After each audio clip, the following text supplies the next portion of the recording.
사탕 까먹어도 되고요. 네. 저는 아르카아츠 대표 정현주라고 하고요. 아트 테라피스트이고 화가입니다. 박수를 쳐주셔야죠. 감사합니다. 오늘 세미나 주제는 영어예요. 알아? 영어 알아? 알아? 우리 안에 창의력? 뭐 그런 거 많이 하잖아? 창의력이 있는데 그걸 킬 거야, 오늘. 턴온. 어떻게 키냐면, 퍼펙셔니즘을 부숴서. 알았죠? 그렇게 해서 한번 키는 시작을 해보겠습니다. 그래서 오늘,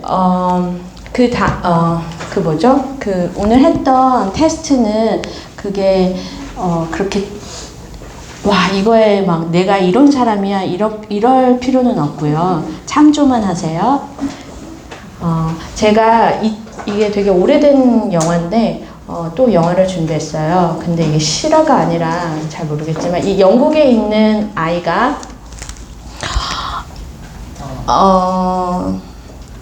그냥 갑자기 거기 권투를 배우러 갔다가 발레하는 걸 보고 자기도 너무 춤을 추고 싶어서 춤을 추게 되는, 그렇지만 아빠가 뭐 남자가 발레를 하냐 이러면서 반대를 했는데 나중에 아주 훌륭한 사람이 된다는 얘기인데 한번 보세요. 어머.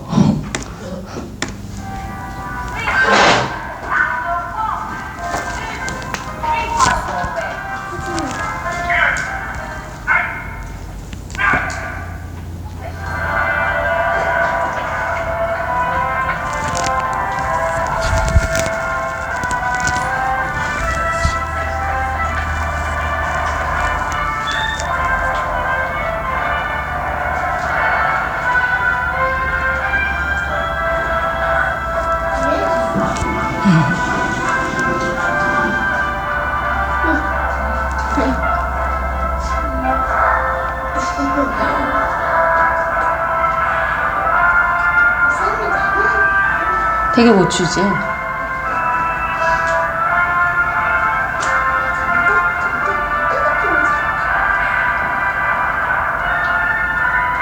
되게 아무렇게나 추죠? 우리나라 사람은 절대 저렇게 못 추는 거 알면 절대 못 춰요. 남들 앞에서. 근데 얘는 상관 안 하고 막 추잖아요.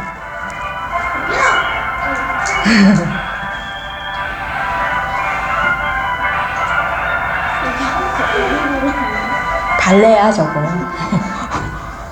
그래서 얘가 왕립 그 학교에 입학시험을 보는 장면이거든요. 아빠가 허락해서. 저기서 저렇게 쳐. 사람들 표정이 다 이상하죠.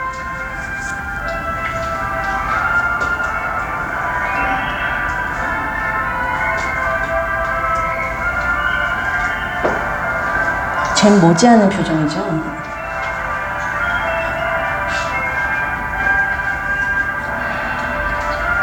저렇게 추는데 서울예고나 선화예고에 시험 보러 갈 수 있어? 그러니까.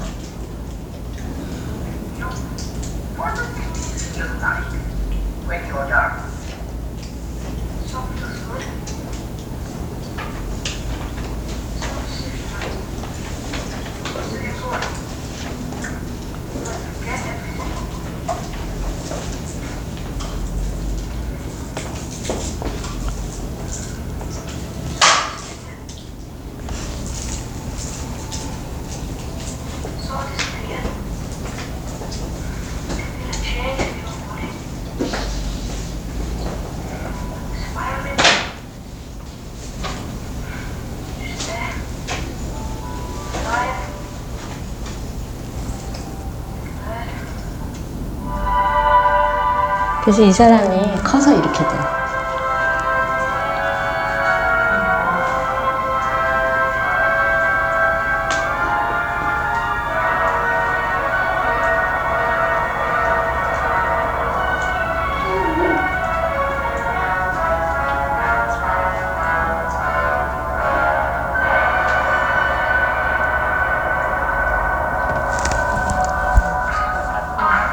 이런 영화입니다. 그래서 이 빌리를 보면 정말 우리나라 사람이나 뭐 이렇게 해서 창피해서 그런 짓을 못 하잖아요. 근데 자기 안에 있는 것을 정말 그냥 남의 평가를 상관하지 않고 표현을 하는, 이게 실화면 진짜 좋겠지만 영화이기 때문에, 그러다가 나중에 정말 괜찮은 예술가가 되잖아요. 이 영화를 간직하시고 시작하겠습니다. 질문이에요. 당신은 완벽하려고 합니까? 그럴 리가요. 저는 그렇게 대단한 사람이 아닌걸요. 보통 다 이렇게 얘기를 해요. 그러면 제가 다르게 질문하겠습니다. 당신은 어떤 틀에도 갇혀있지 않고 자유로우신가요? 찡그랬어. 왜? 아니요. 제가 그렇게 자유롭진 않죠. 또 한 발 물러서죠. 세상에 그렇게 완전히 자유로운 삶이 있나요? 또 다른 사람하고 비교하면서 이렇게 얘기를 시작해요. 다른 대답 있으시면 손 들고 얘기해보세요. 없네. 그치만 우리는 맨 처음에 태어날 때는 정말 자유로웠습니다. 저 애기도 지금 아직 때묻지 않아서 하고 싶은 대로 해요. 말하고 싶은 대로, 표현하고 싶은 대로. 하지만 우리는 이렇게 살면서 살아오는 동안 만나는 모든 사람들, 특히 부모님, 응? 맞지? 선생님, 맞지? 그 다음 친구들, 이러는 거야. 너 그거 하면 안 돼. 어머, 막 놀리고, 그렇게 하지 마, 이렇게 하지 마, 저렇게 하지 마, 이렇게 하지 마. 이러면 어떻게 되냐면요. 그쪽으로 못 가는 거야. 거기 하지 말라고 그랬으니까. 여기도 못 가고, 여기도 못 가고. 그러다 보면 그런 경험을 통해서 우리를 아주 크고 작은 틀에 스스로를 가두게 되는데요. 이렇게 갇혀진 사람, 이렇게 이렇게 어떤 사람은 엄청 큰 틀에 있어서 자기가 되게 자유로운지 착각하고 사는 사람들 많아요. 그치만 살다 보면 거기 갔는데 막혀 있는 거야. 뭐지? 어떤 사람은 이렇게 갇혀져 있어요. 옴짝달싹을 못하게 이렇게 갇혀진 사람도 있어요. 근데 이런 틀에 스스로를 가두게 되는데 잘 모르고 이게 맞다고 생각해요. 왜냐하면 그거 하면 안 되는 거잖아. 뭐 어떻게 살라고? 이렇게 생각을 하는 거예요. 되게 웃긴 거는 이렇게 사는 사람이 우리나라 사람이랑 유대인 사람이 대부분인 거. 서양 사람들은 그 사람들도 틀에 있지만 이렇게 막 꽉 답답하게 사는 사람은 우리나라, 특히 우리나라. 그런 사람이 많아요. 자, 그래서 저는 그 틀을 완벽주의라고 좀 크게 생각하고 싶어요. 완벽주의는 우리가 생각하는 완벽해야 돼. 이런 정의도 있지만 제가 지금부터 크게 생각해서 그 틀을 완벽주의라고 정의할게요. 누구나 어느 정도의 완벽주의를 가지고 있어요. 그리고 아들러라는 유명한 심리학자가 완벽을 위한 분투는 자기 안에 아주 부족하고 열등감에 대한 인간의 기본적인 반응이라고 그랬고요. 많은 심리학자들이 모든 사람은 완벽해지는 것을 원하고 타인으로부터 더 나은 평가를 받기를 원한다는데 동의해요. 맞죠? 사람들이 자기 더 나으게 평가하는 거 그런 걸 원하잖아요. 욕먹는 거 싫어하죠? 그래서 오늘 했던 그 테스트는 MPS라고 다차원적 완벽주의 척도인데요. 휴이트하고 플래시 그 교수들이 만든 거고, 처음에 이것을 어떤 사람들한테 했냐면 메디컬 스쿨 스튜던트한테 테스트를 했었어요. 의대생. 그래서 세 가지 경우로, 그 말해도 돼요. 세 가지 경우로 이제 나누는데, 처음에 SO, Self Oriented는 자기지향적 퍼펙셔니즘이에요. 왜 그러시죠? 이 표정 너무 웃겨요. 그거는 우리가 일반적으로 사람들이 완벽주의에 대해 생각할 때 떠올리는 거고요. 자기 스스로의 결과물이나 행동에 있어서 굉장한 완벽을 요구하는 아주 철저한 사람들, 그런 사람들이겠죠. 그리고 두 번째, Other Oriented는 OO라고 그 타인 지향적인 건데, 이쪽 자신에게 중요한 타인, 뭐 자녀나 가족이나 뭐 배우자한테 비현실적으로 높은 기준을 부과하는 경향이 있어요. 아니, 그래서 권위주의적이고 지배적이고 타인을 약간 비난하는 경향이 있는 사람들.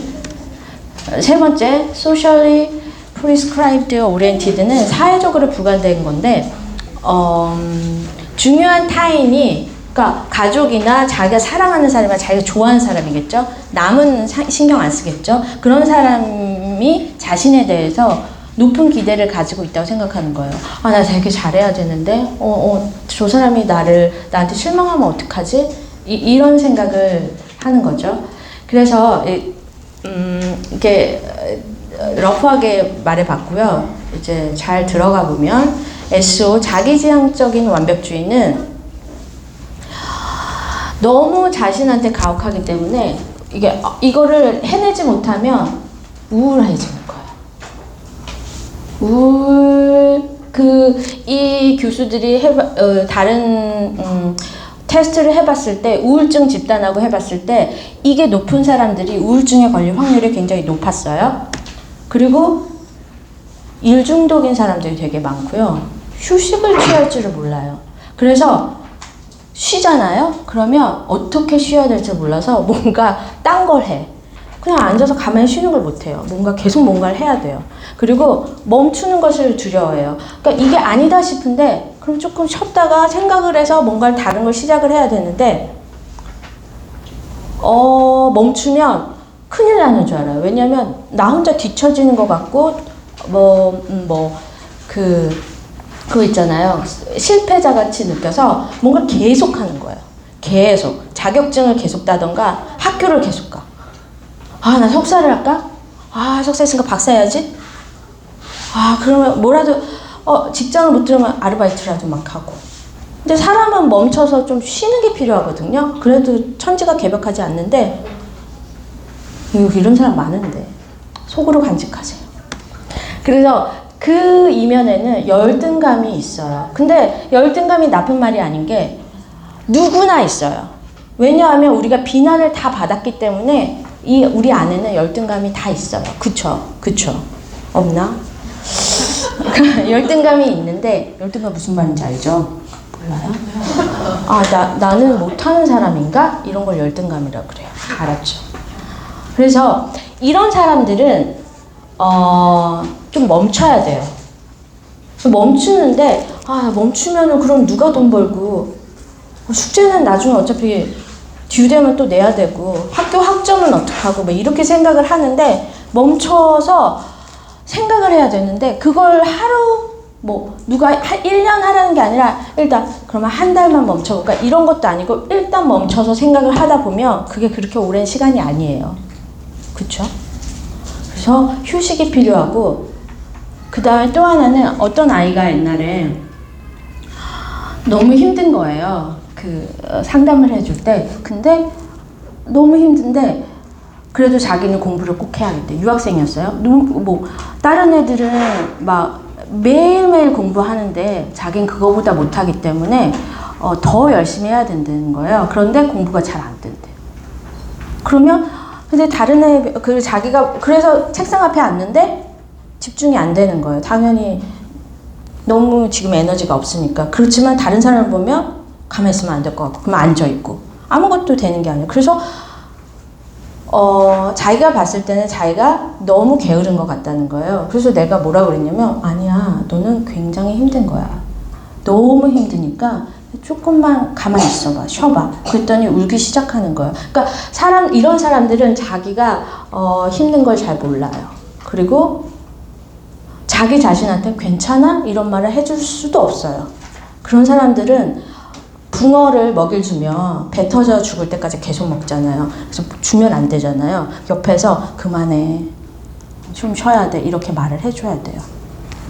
그 다음에 타인 지향적인 퍼펙셔니즘은 자수성가하는 사람들, 이런 사람들이요, 자신에게 되게 엄격해요. 그래서 아까 그 SO도 높을 거예요. 이 사람들은 타인에게도 엄격해요. 내가 이렇게 살아봤는데 이렇게 살아야 돼. 이것도 못해? 이 정도는 해야지. 근데 그 사람 입장에서는 이게 되게 베이직한 거예요. 이 정도는 해야, 내가 너한테 강요하는 게 아니라 이 정도는 해야 되는 게 기본인데 네가 기본도 안 되기 때문에 내가 얘기를 하는 거야. 라고 얘기를 해요. 자기 기준에. 근데 사람마다 기준이 다 다르거든요. 어떤 사람은 면도칼에 비었는데 굉장히 아파서 막 까무러쳐서 놀라서 이렇게 쓰러지는 사람이 있는데, 어떤 사람은 칼로 찔려도 아 괜찮아, 그래 병원 가야지, 이런 사람도 있어요. 그러니까 그게 되게 주관적인 거기 때문에 사람들한테 내가 자기 기준을 들이대면 안 되는 거예요. 대부분 타인 지향적인 이 퍼펙셔니즘은 자녀가 대상인데요.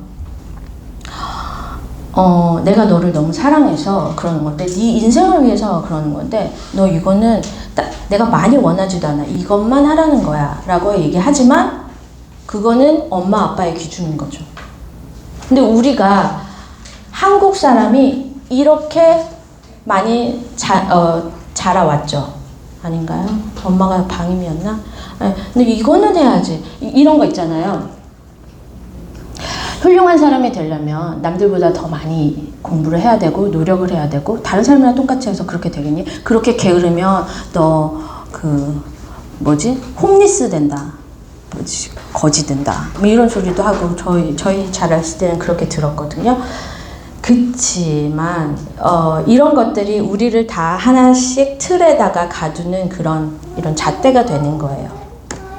그래서 이런 사람들은 어떻게 하냐면 상대방을 볼 때 그냥 있는 그대로 보는 거예요. 아, 저 사람은, 그러니까 일단은 봐요. 아, 저 사람 이렇고 저렇고 이렇고 관찰을 하다가 아, 쟤는 이런 애구나 하고 그냥 그대로 인정을 해주고, 그 사람이 도와달라고 하기 전에는 나서서 도와주지 마세요. 그러니까 왜냐하면 그 사람을 바꿀 수는 없거든요. 사람이 사람을 바꿀 수 있나요? 없어요. 그 스스로 바뀌지 않은 이상 그 사람은 남에 의해서 절대 바뀌지 않아요. 그렇기 때문에 가서 막 이거 이렇게 얘기해봤자 그 사람 절대 안 바뀌니까 가만히 그냥 기다려주는 거예요. 도움을 청할 때까지. 마지막으로 이게 되게 중요한 거거든요. 제가 지금 설명하려는 것 중에서 사회적으로 부과된 퍼펙셔니즘. 이게 되게 정신병동에 있는 사람들을 대상으로 해봤을 때 이게 굉장히 높았어요. 이 점수가.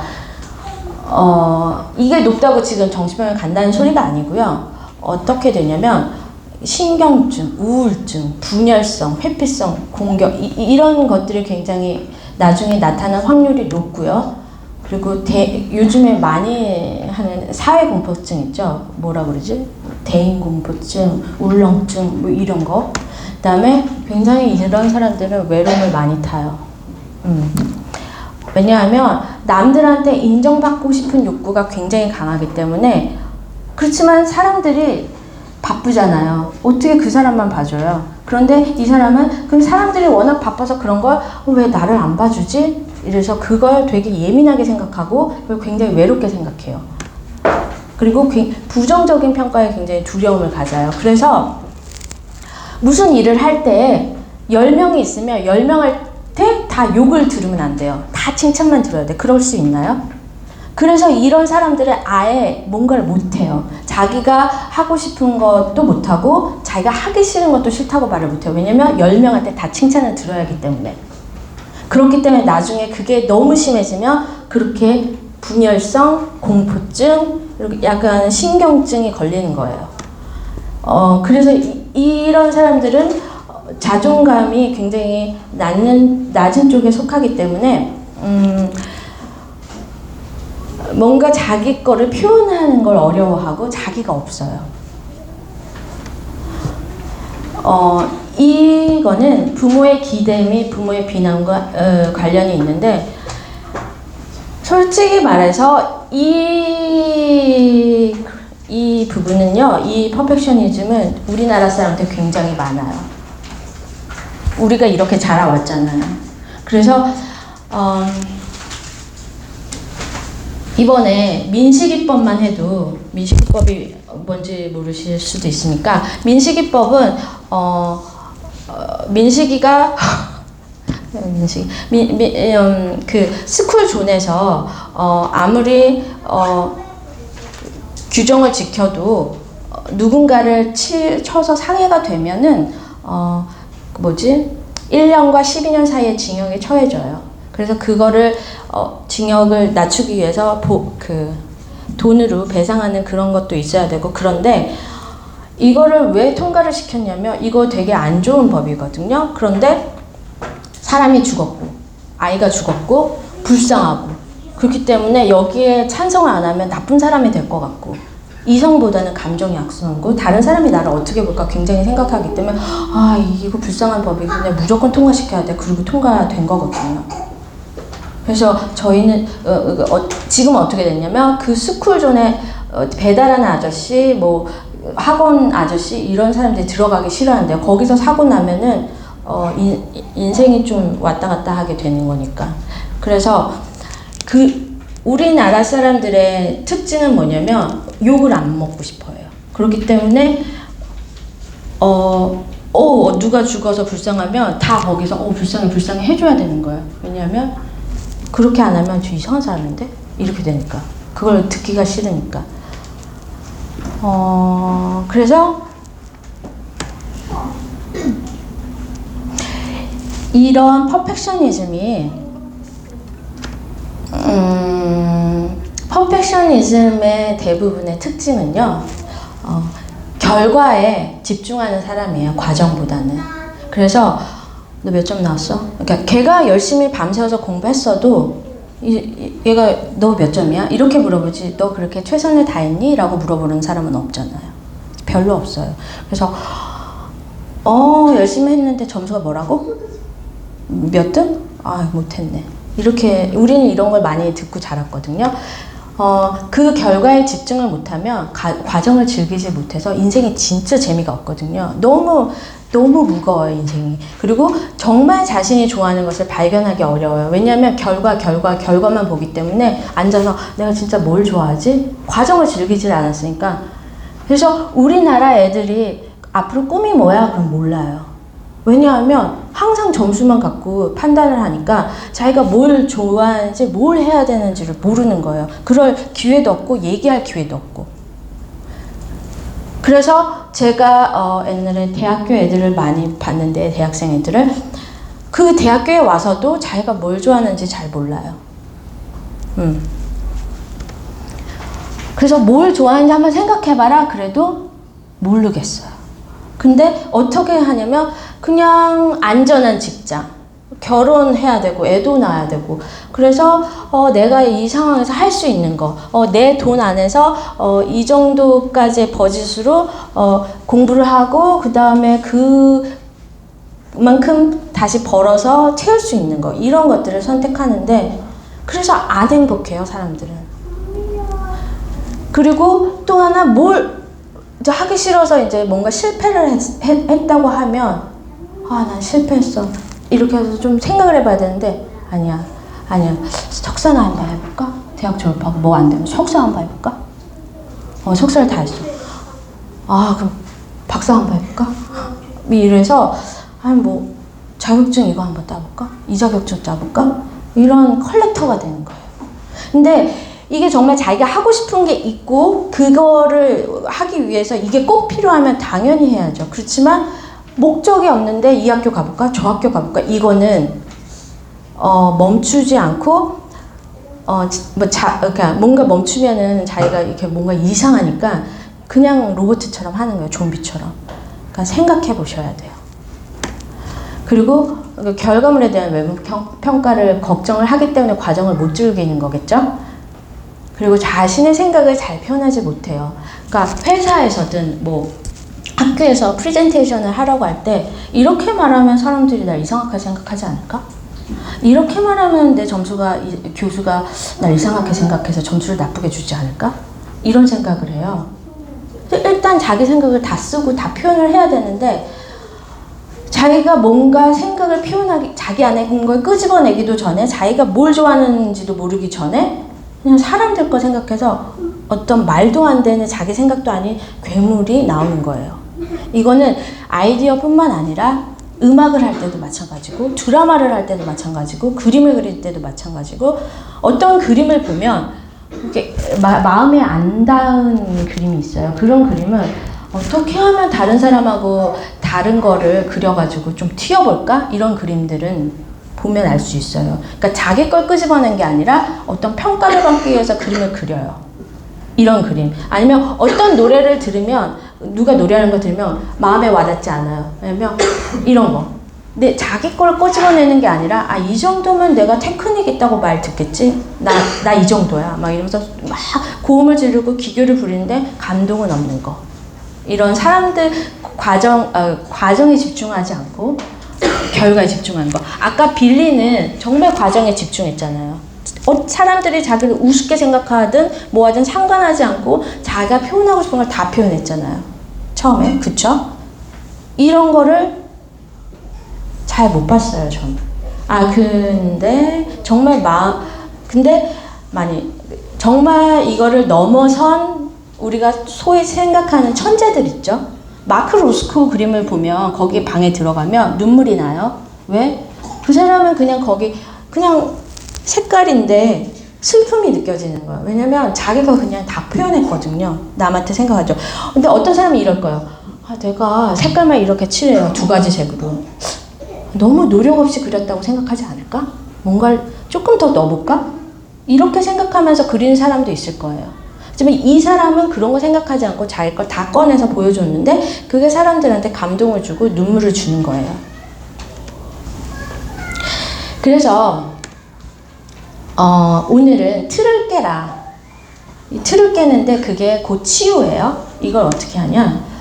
자신이 그러니까 틀이라고 하면 이쪽으로 못 가요. 이거 하지 말라고 그랬고 그걸 해서 엄청 혼난 기억도 있고 그걸 해서 엄청나게 수치심을 받았던 기억이 있어요. 이게 다 상처예요. 그래서 그런 상처를 발견하는 거예요. 만약에 이런 거 있죠. 울었어요. 그랬더니 사람 많은데 남자가 울면 돼? 아우 창피해. 이런 말 많이 들었죠. 이러면 절대 못 들어요. 남자는 울면 안 된대. 왜냐하면 남자는 울면 안 된다고 어른들이랑 하면서 아우 창피해. 너와 남자 울면 창피한 거야. 그 다음에 엘리베이터에서 내가 백화점 엘리베이터 기다리는데 어떤 유모차 있는 아이가 막 울어요. 그럴 때 엄마가 뭐라고 그랬냐면 어우 창피해. 사람들 많은데 울어? 어우 창피해. 아니 사람이 울고 싶으면 울고 남자도 울고 싶으면 우는 건데 이런 가로막혔던 이거 되게 작은 건데 이거 상처거든요. 그래서 이제 못 우는 거예요. 그러면 남자들이 못 울고 사람들 앞에서 울면 안 되고 이러면 그 사람 감정이 여기가 막혀서 있어요. 있는데 꺼내질 못하니까 거기서 골만 터지는 거예요. 그쵸? 우시나요? 안 우시죠? 안 울 것 같아. 딱 안 울게 생겼. 울지 말라 그랬죠. 그래서 그것이 이제 그런 상처, 경험, 그런 모먼트를 발견해서 내가 이래서 지금 이렇게 답답하고 이걸 못하고 있는구나 인지를 하는 거예요. 인지. 왜냐면 저번에 치유라는 무엇이 하냐면 내 안에 몰랐던 걸 발견하고 인정하고 깨닫고 나구나. 이게 치유의 다라고 그랬어요.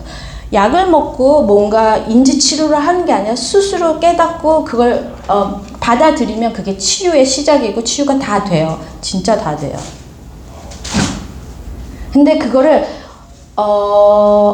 이걸 보면 내가 그걸 어떻게 핸들하지? 그래서 보기도 싫어서 다 덮어놓는데 일단 뜯어서 이런 게 있구나 라고만 해도 엄청난 시작이에요. 그리고 책임질 수 있어요. 그러니까 시작하세요. 그다음에 또 하나, 내가 왜 이러지? 과거에 내가 왜 이런 걸 하는 시간에 그냥 시도를 하세요. 왜라는 질문을 내가 왜 이랬고, 왜 이랬고, 이게 우리한테 도움을 주지 않아요. 그러니까 내가 받았던 상처가 있고, 그래서 이렇게 영향을 끼치는구나. 여기서 끝. 근데 내가 왜 또 이러지? 뭐 이러지? 이런 질문들은 이렇게 뱅뱅 돌게 하는 거고 이렇게 디스트랙트하게 하는 거니까 일단 시도를 하는데 어떻게 시도하면 예를 들어 울지 말라고 했는데 울어도 되네? 한번 울어보는 거죠. 별거 아닌 것 같죠? 우세요. 울면 돼요. 이렇게 창피하면 영화관에서 한번 많이 우시지. 그치. 이렇게 울어보면 되고, 그 다음에 그래서 이런 틀을 깨면 어떻게 되냐면 누구나 창의적이라는 걸 발견할 수 있어요. 우리는 누구나 다 다르게, 사람은 각자가 다 달라요. 그래서 everyone is unique예요. 그래서 한 사람도 같은 사람이 없어요. 그래서 그 밖에서부터 가져온 게 아니라 그 안에서 내면을 끄집어내면, 표현을 하면 어차피 다 다르기 때문에 그건 창의적인 게 되는 거예요. 그래서 모든 내면이 각각 다르면 독특한 결과물이 나오고요. 그래서 회사에 가서 뭔가 새로운 아이디어가 필요해 이러면서 쟤는 이걸 싫어하고 쟤는 이걸 싫어해 이러니까 이런 걸 해서 가지. 그 자기 생각 아니잖아요. 다른 사람이 어떻게 생각하는지 말고 내가 혼자 스스로 내 안에 뭐가 있는지, 내가 좋아하는 거 뭐 이런 걸 끄집어내서 그냥 평가를 받아요. 평가를 받는데 그 사람은 자기 이거에 맞춰서 다르게 생각할 수도 있는데 그게 그 사람이 코멘트를 주는 게 실패했다는 증거는 아니거든요. 그냥 생각이 다른 거지. 이런 연습을 계속 하시면 돼요. 내 생각을 보여주고 코멘트를 받고 너는 그렇게 생각하구나. 나는 그래도 이렇게 생각해. 이런 문화들이 외국에는 잘 정착되어 있지만 우리나라에는 그런 게 없으니까 이게 되게 힘든 건 아는데 그래도 한번 해보세요. 왜냐하면 우리 안에 정말 누구나 정말 대단한 것들이 있거든요. 그래서 또 이제 결론은, 그래서 미술 심리 치료를 하는데 이 미술 심리 치료는 그 내면을 표현할 수 있게 해주고 그 몰랐던 부분을 마주할 수 있게 해주고, 그래서 그런 것들을 발견해서 그 틀들을 하나씩 깰 수 있게 해줘요. 그 중에서 제가 하는 것들은 추상화 그리기인데 형태 그리는 것의 그 결과에 이 나무를 그리면 나무랑 똑같이 생겼나? 이 얼굴을 그리면 사람 얼굴처럼 보여야 되는데 이런 거 신경 쓰지 않고 그 결과보다는 과정에 집중할 수 있게 해주기 때문에 자기의 것을 표현할 수 있게 도와주고, 정말 일단 해보면 추상화를 그릴 때 되게 재밌고 집중하는 걸 제가 발견했거든요. 저번에도 제가 인턴 했을 때 보여드렸는데, 이번에 인턴 했던 거는 지체장애, 정신지체 장애자들이랑 했었는데요.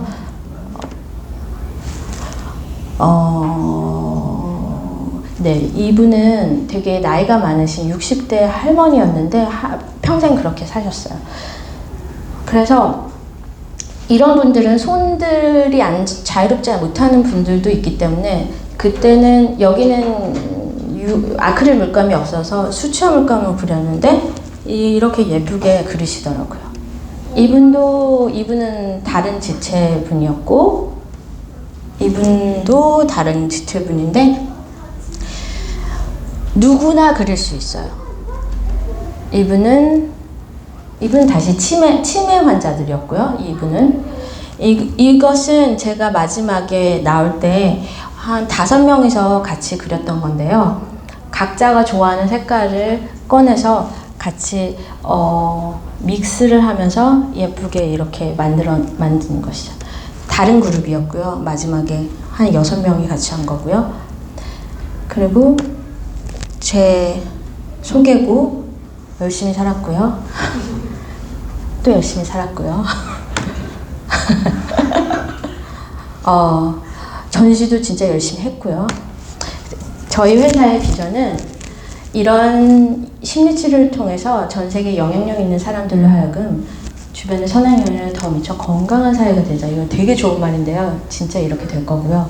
왜냐하면 저희 타겟이 예를 들어 어떤 분들이 우리 애가 좀 우울한데 봐주세요 이러면 저는 애는 치료 안 해도 됩니다 라고 얘기해요. 왜냐면 엄마 아빠가 치료 안 된 상태에서 애들을 치료하면 엄청 금방 되거든요. 애들은. 그런데 집에 돌아가면 똑같은 그 가정 환경에서 그 애는 더 힘들어요. 그래서 애들을 치료하지 않고 엄마 아빠가 변하면 애들은 그냥 저절로 치료된다고 말을 하거든요. 마찬가지로 이 세상을 치유하려면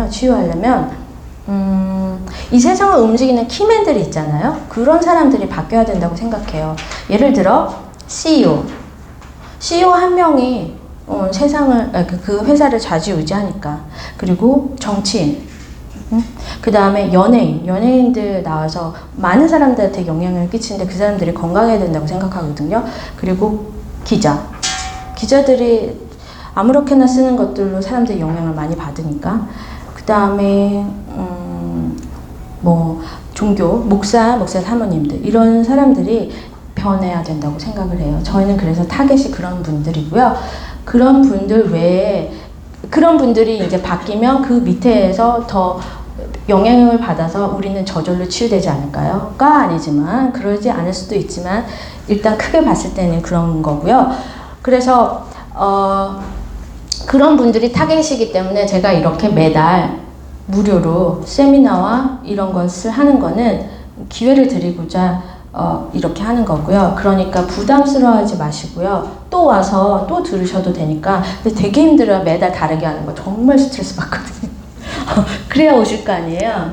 그래야 도움이 되시고. 그래서 다음번에는 뭘 할까 하다가 열등감과 자아 실현 이 제목을 뽑아봤어요. 그래서 이제부터 공부를 또 아는 건 있지만 정리를 또 해야 하기 때문에 그거를 할 거고요.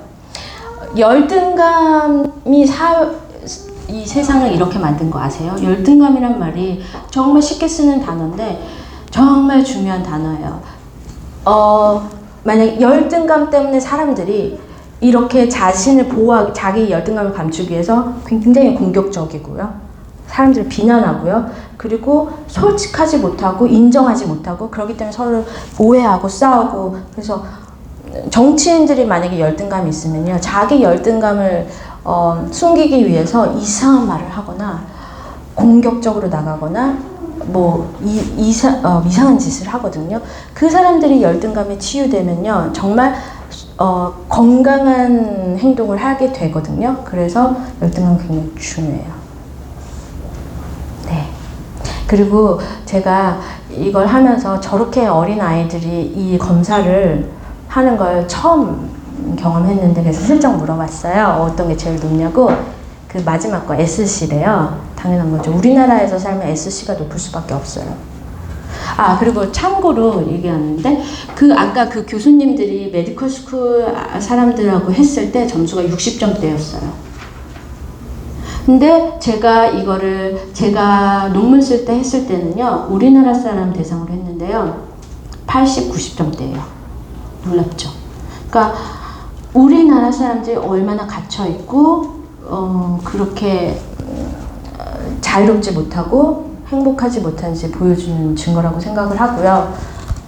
얘들아, 이 아이들 지금부터 너네는 하고 싶은 거를 찾아. 응? 그리고 뭐 선생님들이 너 뭐 왜 그거 잘못됐어. 엄마 아빠가 그 잘못됐어. 잘못된 진짜 도덕적으로 잘못된 거는 잘못된 거고. 근데 이건 아니야. 이렇게 하면 훌륭한 사람이 돼. 이런 말들은 그냥 참고만 하고 정말 니네들이 좋아하는 거 찾아. 왜냐면 어차피 그런 사람들이 너의 인생을 책임져 주지 않거든. 그치? 무슨 말인지 너무 어렵고. 아무튼 꼭 재미있는 걸 찾아서 해. 있어. 질문이 있으면 질문을 받겠습니다. 없겠죠. 왜냐하면 SC가 높으니까. SC가 높으면 질문이 없어요. 미국에 이러고 손 뜨고 질문해 보실래요? 눈 맞으시지? 그러니까 다 눈을 맞으시는데 눈을 안 맞으시려고 해서 내가 일부러 딱 눈을 깔아서 질문해 보세요. 질문 있어요? 네. 점수를 냈잖아요. 네네. 그 점수를 어느 기준하는 척도가 있는 건가요? 아니면 비교했을 때? 제가 그래서 미국 사람들을 했을 때 그것도 메디컬 스쿨 의대생을 했을 때 60점대라고 그랬잖아요. 그거보다 높으면 네 그러니까 높을 수도 있고 안 높을 수도 있는데요. 공식적인 기준으로 뭐 높으면은 그런 성향이 강하고 낮으면은 네. 네. 그런데 그 중에서 세 개 중에서 뭐 SC가 더 높다. 아니면 O가 높다. 그렇게 비교. 그렇게도 비교하고요. 요새 강한데. 알고 싶으면 저한테 물어보셔도 공개하시고 물어보셔도 돼요. 근데 그래서 이게 낮으면 되게 자유로운 사람들이거든요. 근데 너무 자유로워도 그건 또 문제가 있는데 네. 그래서 저쪽에 음악 하시는 분들도 있는데 자유로워 보여요. 그럼 자유롭게 사시고 자유롭게 음악을 하시고. 네, 그러니까 왜냐면 작곡을 할 때 자유로워야지 되게 좋거든요.